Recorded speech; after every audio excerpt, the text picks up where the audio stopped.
mikinyaniru ya kung'ethanira na mbura ya El-Nino iria irigiriirwo kwambiriria mweri ukite. Imwe ya mitaratara ino kana iria ikoretwo ikimurikirwo ni guthurima miako hamwe na mathina maria mangigumira muingi ihinda-ini ria mbura ino na makiria makirongoreria kugitira maria maturigiceirie urimi hamwe na kuramata ciara cia gutegeko. Maya mothe mamurikitwo hindi ya gikaro kaunti-ini ya Siaya gatagati ka gavana wa kaunti ino James Orengo na muruna we Paul Otuoma.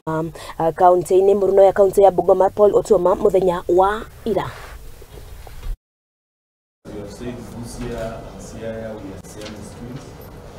We are very delighted today here in Siaya.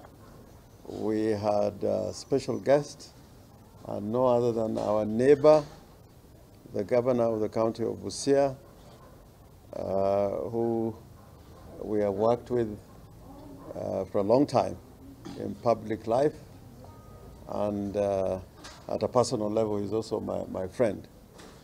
And today we engage into discussions that we should have been able to engage more than 8 months ago, because we've got cross-cutting issues that are relevant to the people of Busia and the people of Siaya as a whole.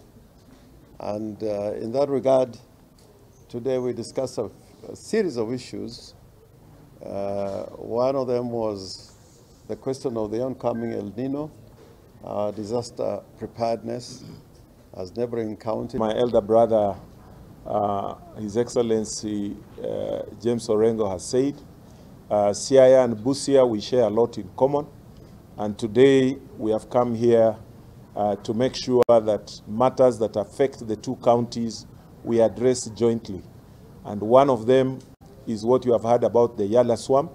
You know that we have got a very significant project that is going on there, supported by the World Bank and the national government.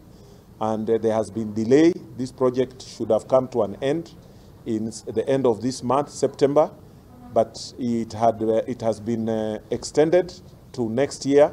But that does not mean now that we should go to sleep.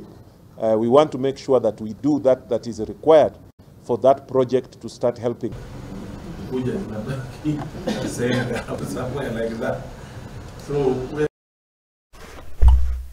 Nayo haho ne yumiritie kumana na uhaguku wa ugitiri